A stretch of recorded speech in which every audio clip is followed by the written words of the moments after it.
All right. Okay. So, we're going to pick off where we left off. So the problems get even more interesting than just the moles to mass and mass to moles problems like we did before. Remember what you guys did on Friday and what you did in your homework was basically use the periodic table to come up with the molecular weight or the formula weight of a molecule or a formula unit. And actually that number then we can use as a molar mass. So we're going to take it a step further. We're going to actually introduce Avogadro's number. And we did that with elements, and now we're doing it with compounds. So, so here we go. To just kind of outline what we're going to do for this problem, it says how many molecules is in this particular mass of butane. So what we're going to do is we know, and again, what you did with your homework, was we know how we can go from grams of C4H10, we can go to moles using the molar mass. I'll just put mm of C4H10. And so this one says, I don't want you to stop there, I want you to go all the way to molecules. So we can go from moles of the compound to molecules using Avogadro's number. So this is just kind of symmetrical to what we did with elements.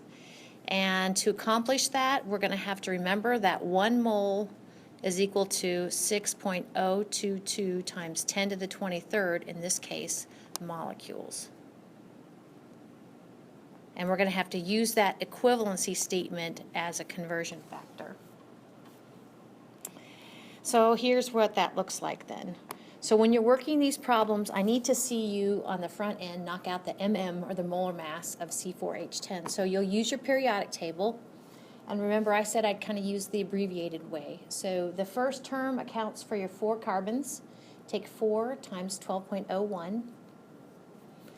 And then the second term accounts for your hydrogen, plus 10 times 1.008. And we round according to 2 decimals, so that means the molar mass of methane, or excuse me, molar mass of methane, butane is 58.12 grams per mole.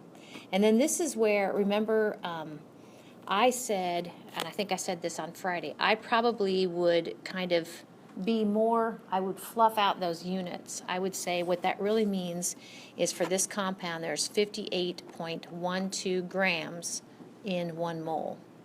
The reason I like this up here at the top is it just emphasizes what my units are, grams over 1 mole. So we're ready to go ahead and knock this out. The thing we're going to start with is the mass of the compound over 1. So 3.21 grams of C4H10 over 1. And then we want grams to be cancel. We want to be left with moles, so we're going to use the flipped version of the molar mass. So if we take that 58.12 and use the flipped version, so 1 mole over 58.12 grams, our grams will cancel, we'll be left with moles on top. And then we're ready to get to molecules. So if we know that 1 mole, just on the, like on the previous slide, we said that 1 mole is equal to 6.022 times 10 to the 23rd molecules. We want moles to cancel, so we're going to put moles on the bottom and Avogadro's number on top, so it looks like this. So I know I kind of ran out of room, so just kind of picture that third term here as just kind of continued on right here. So 6.022 times 10 to the 23rd molecules over 1 mole. And notice in this problem, I've just been kind of, when I work this problem, I might even leave out C4H10 because there's only 1 compound. So in your calculator, that should give you a pretty big number. Because remember that this is over 1, right? So you're going to, take this number, 3.21 times 1 times 6.022 times 10 to the 23rd, that quantity divided by this quantity that's in the denominator. rounding it to 3 sig figs, I get 0.0107. Oh, see? I know. I must have copied and pasted. I was gonna say I got 3.33. Yeah, that must have been before I introduced this term. Okay. It was like, oh man. I need to fix my slides. I can do that right now, so I'm going to come next to you. Okay, so what'd you guys get? 3.33 times 10 to the 22nd. Times 10.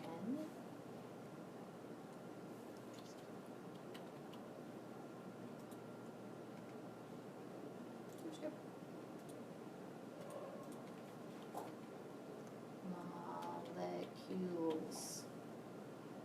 Thank you. All done. Wait. Different formula.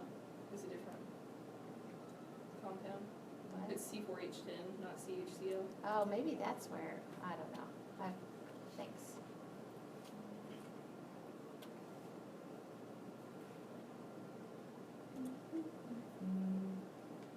This. 10 each.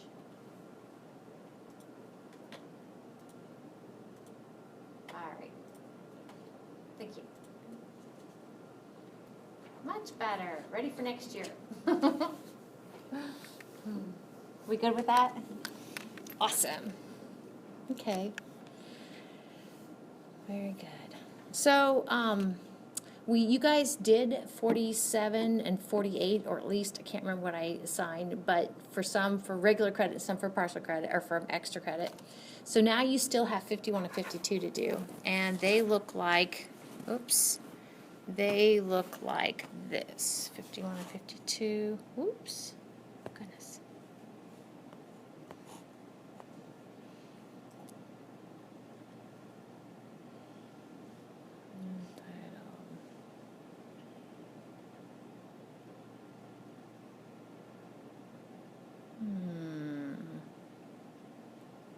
It is. Goodness. Okay. So actually 51, since it's an odd number, it's in the back of your book in case you want to check it out. But just to kind of diagram this together, notice that in this case, you're given the formula for naphthalene, okay, and you're given the mass of naphthalene, and you're supposed to knock out molecules. So basically you're going to go from grams to moles using the molar mass of the compound, C10H8. And then you're going to go from moles to molecules using Avogadro's number. I'll just put A number using Avogadro's number. I'll put AV, so. And then this one down here, let's see, what do we think we should do here? Calculate the mass in grams of a single water molecule. Now this one's a little bit different.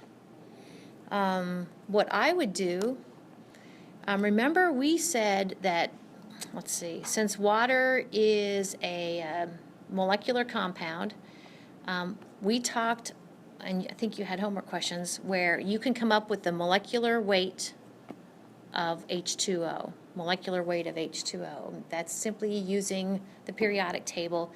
You can come up with in AMUs how much it weighs. That's where I would start. Once you have it in AMUs, what I would remember is that Avogadro's number is a good link between AMUs and grams.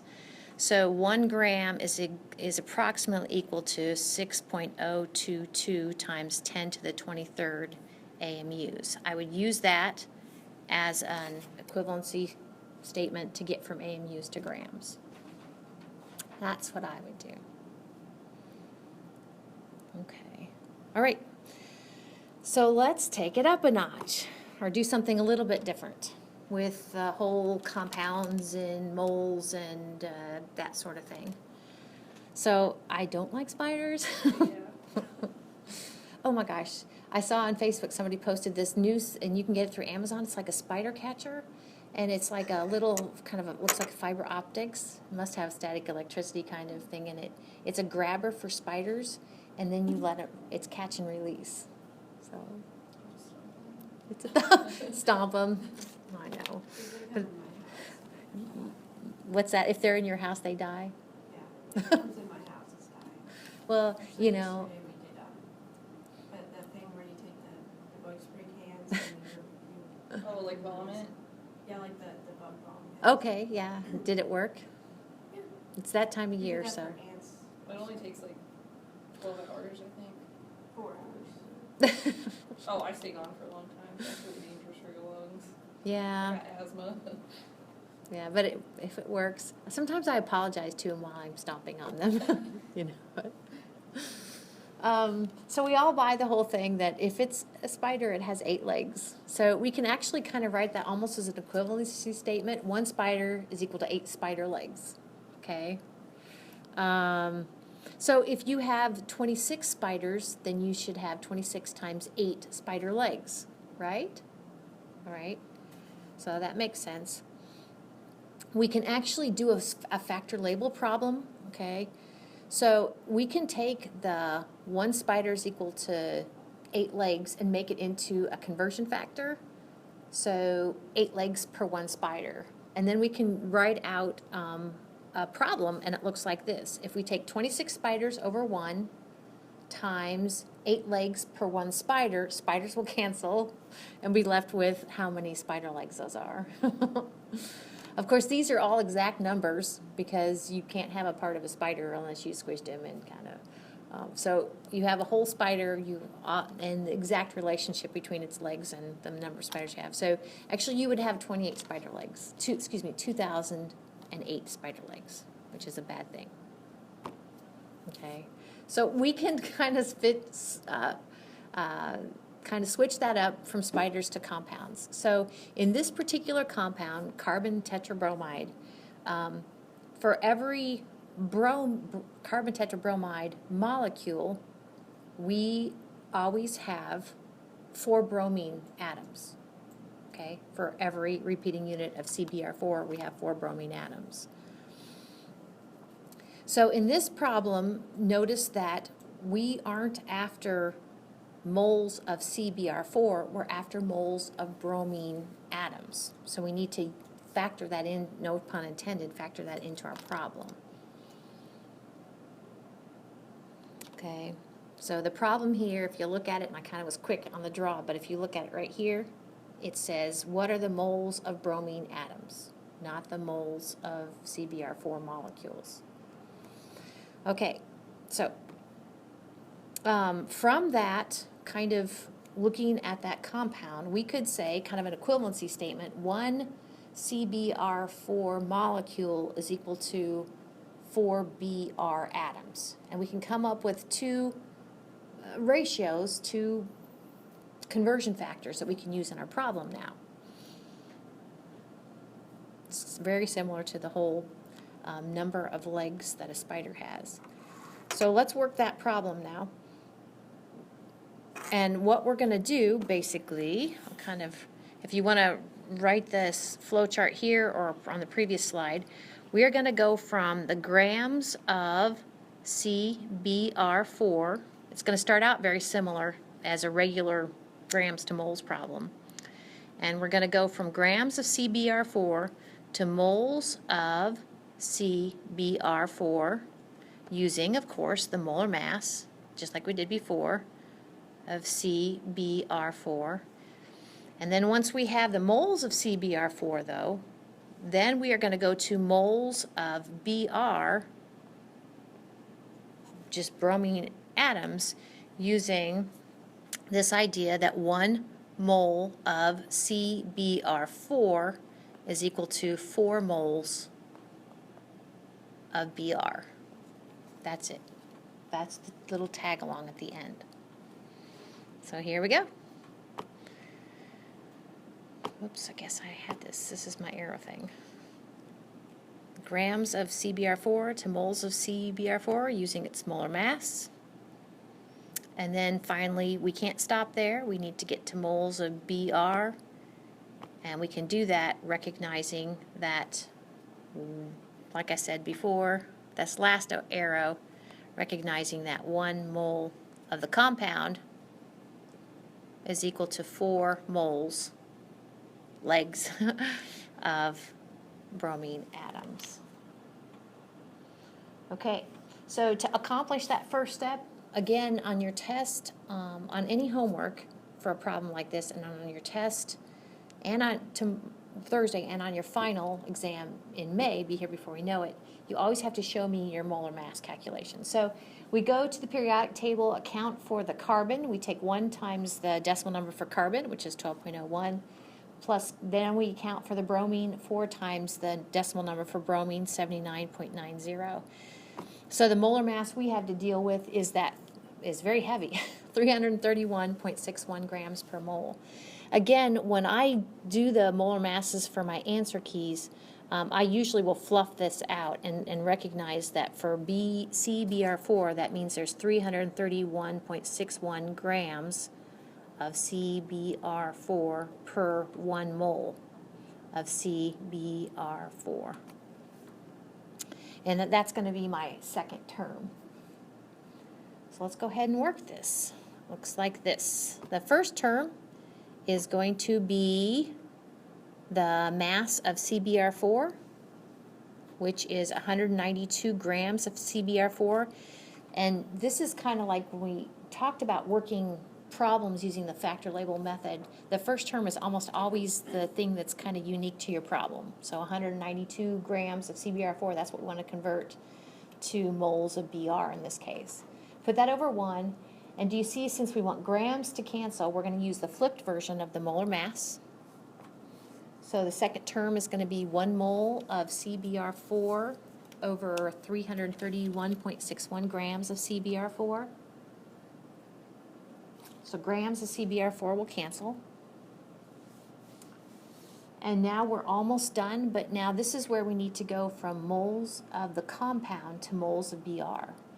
So we want moles of the compound to cancel, so that 1 mole CBr4 is going to go on the bottom and 4 moles of Br on the top. Just let your units kind of figure out what you need. So in this case, in our calculators, we're simply going to put the 192 and 4 in the top, divided by, in the bottom, we have the 331.61. And our units are great. They are moles of bromine atoms, which is perfect. So it looks like we need to round according to 3 significant figures. And is this what you guys got? 0.0232. Okay. We don't have to round to just the 1 for 4 moles.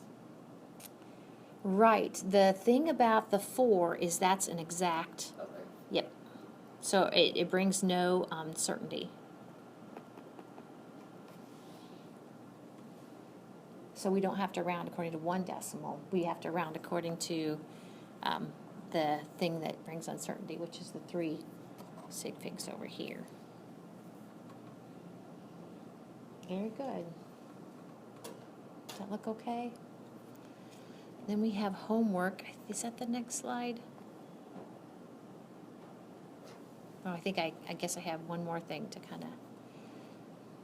So when you're working problems using this method of kind of the ratios and having everything cancel, sometimes more than others, it's really important that you're explicit with your labeling. Because like in the last example, we had moles of CBr4 and moles of Br. So that's very important. That's all this slide is saying. I guess we have one more problem. How many grams? Oh yeah, now I remember. So here we're after grams of carbon in a compound. Now this compound has 4 carbons and 10 hydrogens. Okay, so how many of that, of 1.92 grams, how much of those grams are butane? Excuse me, how much of those grams are carbon? So I think let's see what I got next. Okay, so Actually, this 1.92 looks familiar. I think we looked at that with butane a little bit ago. But we can go from, I guess I should say before we work it, what's significant here is that in this compound, in 1 mole of C4H10, you guys buy this, that we have 4 moles of carbon because of this right here. We're going to use that to our benefit. So we can go from the grams of compound to the moles of compound using its molar mass. And then we can go from, let's see if I got the molar mass up here. We can go from the moles of the compound to the moles of carbon using the whole 1 mole of C4H10 is equal to 4 moles of carbon. Then we're almost done. If we get to moles of carbon, all we got to do is use the decimal number for carbon, which is the grams per 1 mole. So that last one is simply the, let's see, 1 mole of carbon is equal to the decimal number for carbon, 12.01 grams. Then we're done.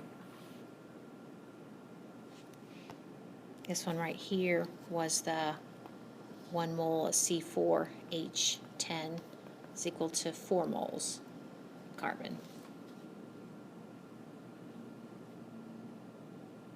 It's similar to what we did just a little bit ago with the bromine and carbon tetrabromide, but we're not stopping at moles, we're going all the way to grams.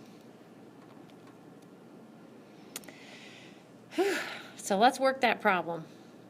So a standard thing with these is you need to show me your molar mass. So on Thursday's test, you can't go wrong with doing a molar mass. Molar mass of C4H10, I think we looked at before. We need to account for the carbon, so it's 4 times 12.01 for the carbon, and then account for the hydrogen plus 10 times 1.008 for the hydrogen. So the molar mass of C4H10 is 58.12 grams per mole. And again, depending upon what kind of mood I'm in, I really wouldn't write the units flat like this. I would really say 58.12 grams of C4H10 per 1 mole of C4H10.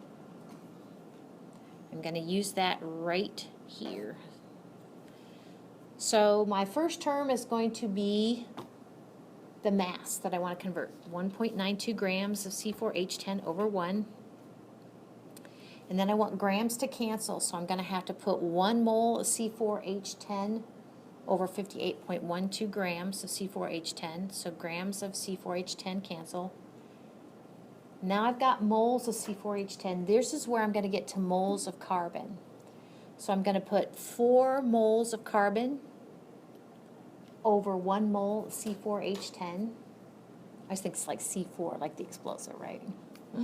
It's not explosive. So now moles of C4H10 have canceled. We're left with moles of carbon, which if we want grams of carbon, now we use the periodic table 1 more and recognize that decimal number, 12.01 is the molar mass for carbon. So we put 12.01 grams of carbon over 1 mole of carbon. Now units of moles of carbon have canceled.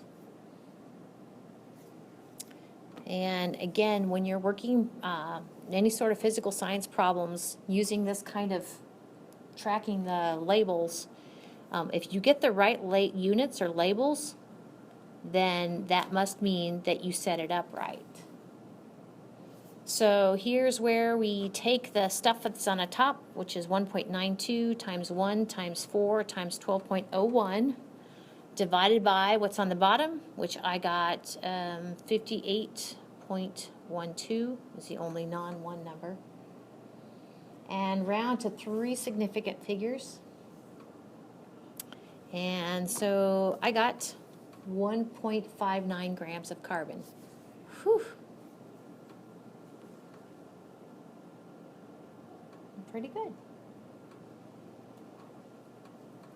Is that what you got too? Yay. Okie dokie. Now there's assignment. Take a quick look at these. Notice these are both odd, not strange, but odd numbers, and so the answers are in the back of your book for these, which can be good or bad. Usually good. Let's see.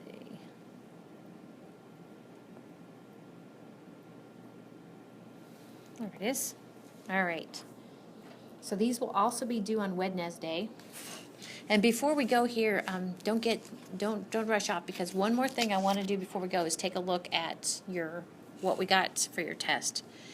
So in the first one, notice, don't make it harder than it is. Let's take a look at A, and the same pattern is for all of these. So for these, they are not really too bad. Basically, it's just what we call a moles to moles problem. So 2.5 moles of CH4 over 1. Notice in each of these, you're supposed to knock out moles of carbon. So for this particular thing, do you guys buy that 1 mole of CH4 is equal to 1 mole of carbon? Sounds kind of strange, but all you got to do then is to go ahead and put, 1 mole of carbon in the bottom versus 1 mole of CH4 in the top, and I can even do that math. So in other words, the answer is 2.5 moles of carbon, but you have to show that. For the bottom, it's a little trickier. So let's just go ahead and knock out a pattern. These patterns will all be the same. We're after actually grams of chlorine. This is like the problem we did last. So if we look at A, basically what you're going to do is go from 38.0 grams of CF2Cl2 to moles of compound CF2Cl2. Of course, we're going to use the molar mass of CF2Cl2, so show that work from the periodic table. And then we're going to go from the moles of CF2Cl2 to the moles of Cl2. I'm just going to go ahead and knock that out, recognizing that 1 mole of the compound CF2Cl2 is equal to what? 2 moles of Cl. Why? Because of this little subscript right there. So that's, oops, let's see, I did that wrong. It should be just moles of Cl. My bad, sorry about that. Once you have moles of Cl using this relationship, we can get to grams of Cl using from the periodic table. 1 mole of Cl is equal to 35.45 grams. I think. The molar mass of Cl. Yep. Okay, so that's how that works. Okay. Okay, so let's take a quick look at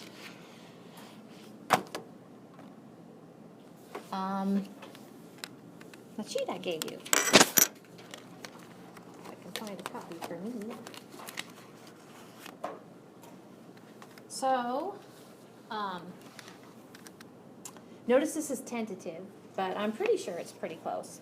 So of course you'll have vocab, that's the first line. The second line is I'll give you some compounds, and you have to, if you want to put right there, look for the metal, you can. So for number 2, look for the metal. And if you just put metal is equal to ionic, that should do it for you. Metal equals ionic. And my abbreviation for compound is CPD. Okay? The next 3 actually go together, so if you want to take 3, 4, and 5 and kind of link them. They are actually definitely linked, 3, 4, and 5. And they all deal with ionic compounds.